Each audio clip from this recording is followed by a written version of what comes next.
जय श्री राम दोस्तों, बोलिए सियावर रामचंद्र की जय। उमापति महादेव की जय।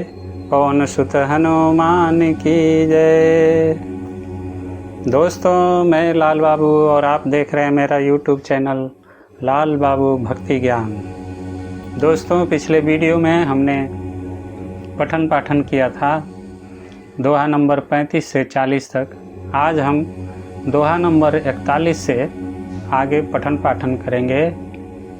दोस्तों, आपसे गुजारिश है कि यदि आपने इस चैनल को सब्सक्राइब नहीं किया है तो नम्र निवेदन है कि आप इस चैनल को सब्सक्राइब कर लीजिए, लाइक कर दीजिए और अपने दोस्तों के साथ शेयर कीजिए। आइए शुरू करते हैं श्री रामचरितमानस बालकांड दोहा नंबर 41 से आगे। जय श्री राम। समनयमित उत्पात सब भरित चरित जप जाग। कलियघ खलयव गुण कथन ते जलमल बगकाग। संपूर्ण अनगिनत उत्पातों को शांत करने वाला भरत जी का चरित्र नदी तट पर किया जाने वाला जप यज्ञ है। कलयुग के पापों और दुष्टों के अवगुणों के जो वर्णन है वे ही इस नदी के जल का कीचड़ और बगुले कौवे हैं। कीरत सरित छहुरी तरुरी समय सुहावन पावन भूरी। हिम हिम शैल सुता शिव ब्याहु शिशिर सुखद प्रभु जन्म उछाहु। यह कीर्ति रूपणी नदी 6 ऋतुओं में सुंदर है। सभी समय यह परम सुहावनी और अत्यंत पवित्र है। इसमें शिव पार्वती का विवाह हेमंत ऋतु है। श्री रामचंद्र जी के जन्म का उत्सव सुखदायी शिशिर ऋतु है। बरनब राम विवाह समाजु सोमुद मंगलमय ऋतु राजु। ग्रीष्म दुसह राम बन गवनु पंथ कथा खरया तप पवनु। श्री रामचंद्र जी के विवाह समाज का वर्णन ही आनंद मंगलमय ऋतुराज बसंत है। श्री राम जी के वनगमन दुख ग्रीष्म ऋतु है और मार्ग की कथा ही कड़ी धूप और लू है। बरखा घोर निशाचर रारी सुरकुल साल सुमंगलकारी। राम राज सुख विनय बड़ाई विशद सुखद सोई शरद सुहाई। राक्षसों के साथ घोर युद्ध ही वर्षा ऋतु है जो देवकुल रूपी धान के लिए सुंदर कल्याण करने वाली है। रामचंद्र जी के राज्य काल का जो सुख विनम्रता और बड़ाई है यही वही निर्मल सुख देने वाली सुहावनी शरद ऋतु है। सती शिरोमणि सिय गुण गाथा सोई गुण अमल अनुपम पाथा। भरत स्वभाव सुशीतलताई सदा एक रस बरनी न जाई। सती शिरोमणि श्री सीता जी के गुणों की जो कथा है वही इस जल का निर्मल और अनुपम गुण है। श्री भरत जी का स्वभाव इस नदी की सुंदर शीतलता है जो सदा एक सी रहती है और जिसका वर्णन नहीं किया जा सकता। अवलोकनि बोलनि मिलनि प्रीत परस परहास। भायप भली चहु बंधु की जल माधुरी सुबास। चारों भाइयों का परस्पर देखना, बोलना, मिलना, एक दूसरे से प्रेम करना, हंसना और सुंदर भाईपना इस जल की मधुरता और सुगंध है। आरती विनय दीनता मोरी लघुत ललित सुबारि नथोरी। अद्भुत सलिल सुनत गुणकारी आस पियास मनोमलहारी। मेरा आर्त भाव, विनय और दीनता इस सुंदर और निर्मल जल का कम हल्कापन नहीं है, अर्थात अत्यंत हल्कापन है। यह जल बड़ा ही अनोखा है, जो सुनने से ही गुण करता है और आशा रूपी प्यास को और मन के मैल को दूर कर देता है।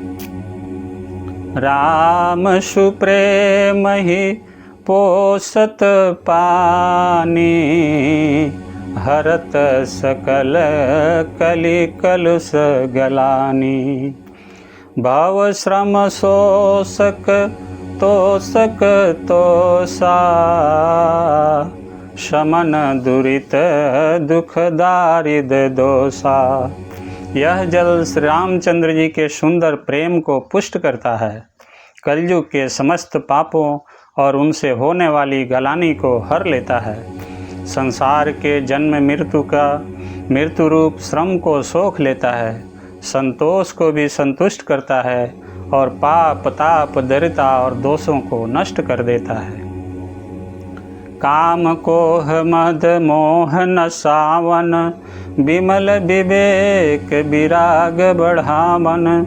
सादर मज्जन पान किए ते, मिटहि पाप परे ताप हिये थे।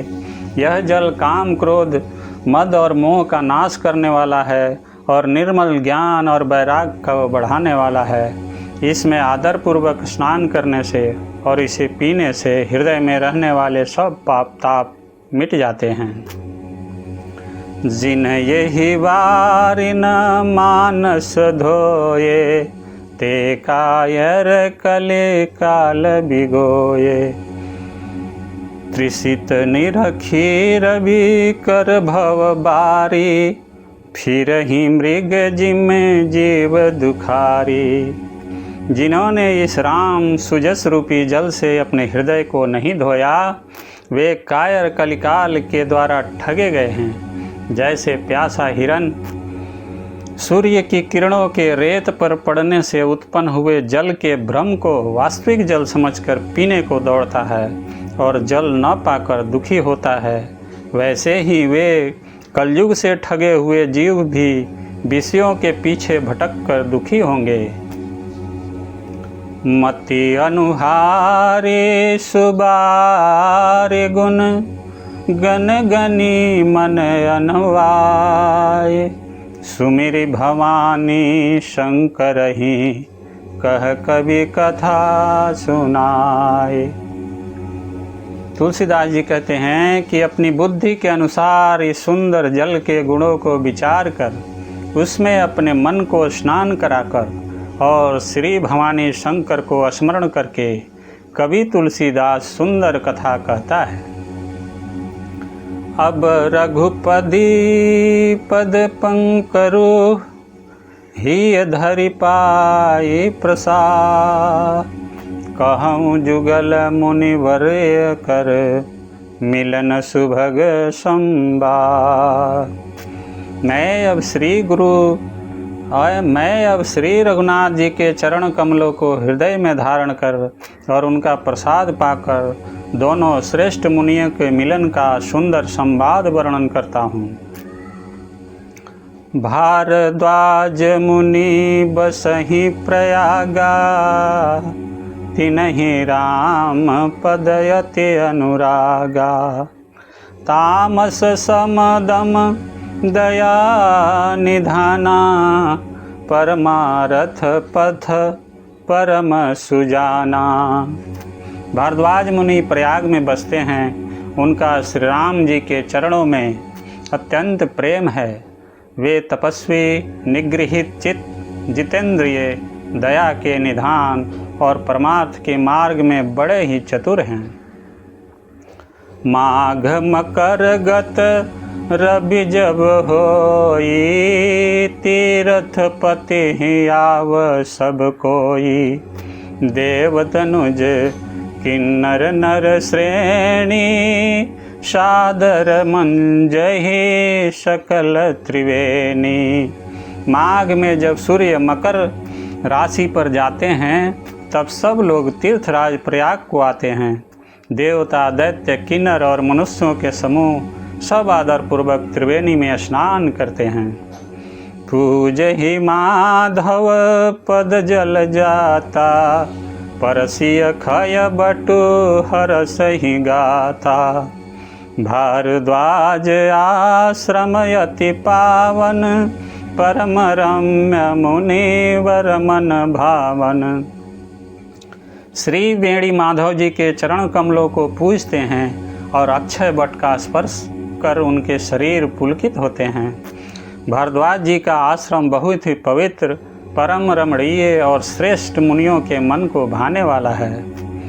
तहाँ हो ये मुनि ऋषय समाजा, जाहिज मंजन तीर्थ राजा।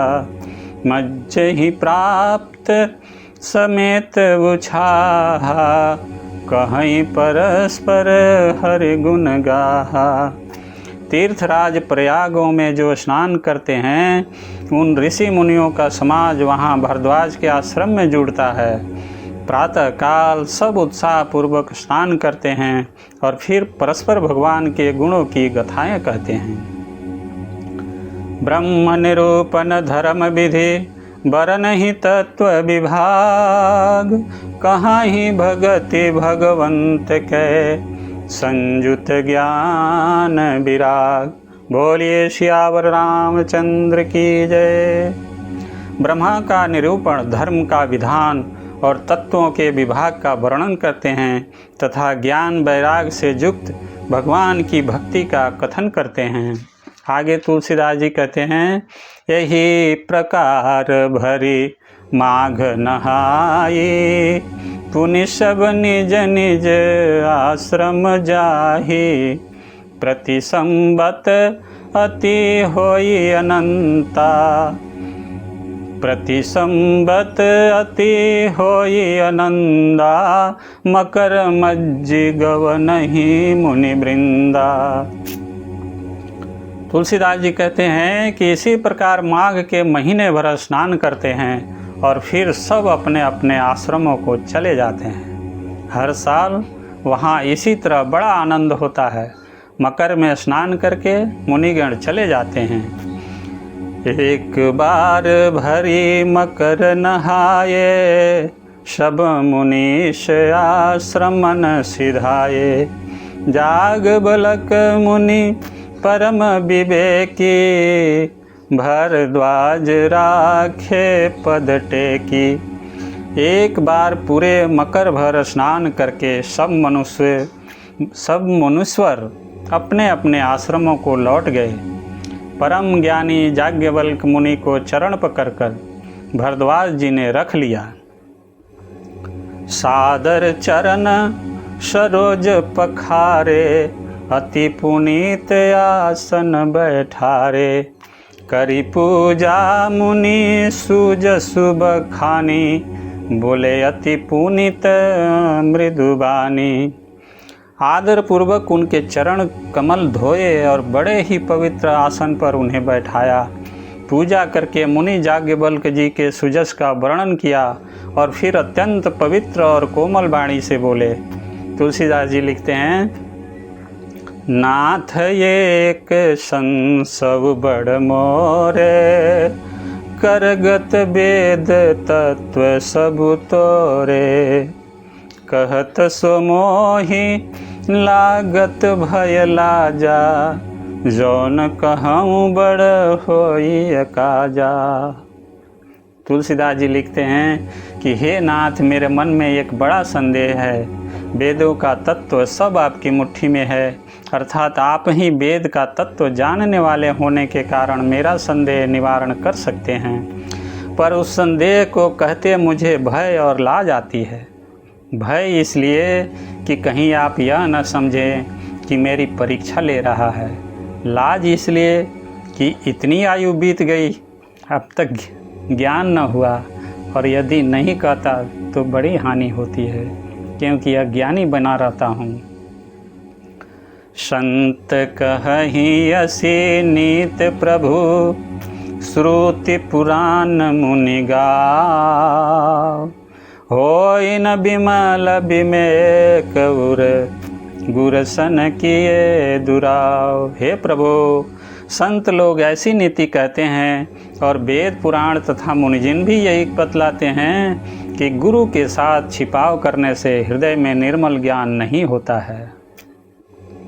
आगे कहते हैं, अस विचार प्रगटऊ निज मोहु, हरहु नाथ करे जन पर छोहु, राम नाम कर अमित प्रभावा, संत पुराण उपनिषद गावा। यही सोचकर मैं अपना ज्ञान प्रकट करता हूँ। हे नाथ, सेवक पर कृपा करके इस अज्ञान का नाश कीजिए। संतों, पुराणों और उपनिषदों ने राम नाम के असीम प्रभाव का गान किया है। संतत जपत शंभु अविनाशी, शिव भगवान ज्ञान गुण राशि, आकर चार जीव जग अहि, काशी मरत परम पद लहहि। कल्याण स्वरूप ज्ञान और गुणों की राशि अविनाशी भगवान शंभु निरंतर राम नाम का जप करते रहते हैं। संसार में 4 जाति के जीव हैं। काशी में मरने से सभी परम पद को प्राप्त करते हैं। सोपि राम महिमा मुनिराया, शिव उपदेश करत करिदाया, राम कवन प्रभु पूछऊँ तो ही, कहिए बुझाए कृपा निधि मोहि। हे मुनिराज, वह भी राम नाम की ही महिमा है, क्योंकि शिव जी महाराज दया करके काशी में मरने वाले जीव को राम नाम का ही उपदेश करते हैं। इसी से उनको परम पद मिलता है। हे प्रभु, मैं आपसे पूछता हूँ कि वे राम कौन हैं? हे कृपा निदान मुझे समझा कर कहिए। एक राम अवधेश कुमारा, तिनकर चरित विदित संसारा, नारी बिरह दुख लहहु अपारा, भयउ रोष रन रावण मारा। एक राम तो अवध नरेश दशरथ के कुमार हैं। उनका चरित्र सारा संसार जानता है। उन्होंने स्त्री के विरह में अपार दुख उठाया और क्रोध आने पर युद्ध में रावण को मार डाला। प्रभु सोई राम की अपर को, जाहि जपत त्रिपुरार, सत्य धाम सर्वज्ञ तुम कहूँ विवेक विचार। हे प्रभु, वही राम है या और कोई दूसरे हैं जिनको शिव जी जपते हैं? आप सत्य के धाम हैं और सब कुछ जानते हैं, ज्ञान विचार कर कहिए। जैसे मिटे मोर भरम भारी, कहूँ सो कथा नाथ विस्तारी, जग बालिक बोले मुस्काई, तुम्हीं विदित रघुपति प्रभुताई। हे नाथ, जिस प्रकार से मेरा यह भारी भ्रम मिट जाए, आप वही कथा विस्तार पूर्वक कहिए। इस पर याज्ञवल्क्य जी मुस्कुरा कर बोले, श्री रघुनाथ जी की प्रभुता को तुम जानते हो। राम भगत तुम मन क्रम बानी, चतुराई तुम्हारी मैं जानी। चाहूँ सुने राम गुण गूढ़ा, किन्हु प्रश्न मनहु अति मूढ़ा। तुम मन वचन और कर्म से श्री राम जी के भक्त हो। तुम्हारी चतुराई को मैं जान गया। तुम श्री राम जी के रहस्यमय गुणों को सुनना चाहते हो, इसी से तुमने ऐसा प्रश्न किया है, मानो बड़े ही मूढ़ हो। तात सुनहु सादर मनुलाई, कहूँ राम के कथा सुहाई। महामोहु महे शेषु विशाला, राम कथा कालिका कराला। हे तात, तुम आदर पूर्वक मन लगाकर सुनो। मैं श्री राम जी की सुंदर कथा कहता हूँ। बड़ा भारी अज्ञान विशाल महिषासुर है और श्री राम जी की कथा उसे नष्ट कर देने वाली। भयंकर काली जी है। तुलसीदास जी आगे कहते हैं, राम कथा शशि किरण समाना, संत चकोर करहि जेहि पाना। ऐसे ही संशय किन्हीं भवानी, महादेव तब कहा बखानी। श्री राम जी की कथा चंद्रमा की किरणों के समान है, जिसे संत रूपी चकोर सदा पान करते हैं। ऐसा ही संदेश पार्वती जी ने किया था, तब महादेव जी ने विस्तार से उसका उत्तर दिया था। कहूँ सुमति अनुहारी, अब उमा शंभु संवाद। भयउ समय जहि हेतु जहि, सुन मुनि मिटहि विषाद। अब मैं अपनी बुद्धि के अनुसार वही उमा और शिव जी का संवाद करता हूँ। वह जिस समय और जिस हेतु से हुआ, उसे हे मुनि तुम सुनो, तुम्हारा विषाद मिट जाएगा। बोलिए सियावर रामचंद्र की जय, उमापति महादेव की जय, पवन सुत हनुमान की जय। जय जय श्री सीताराम।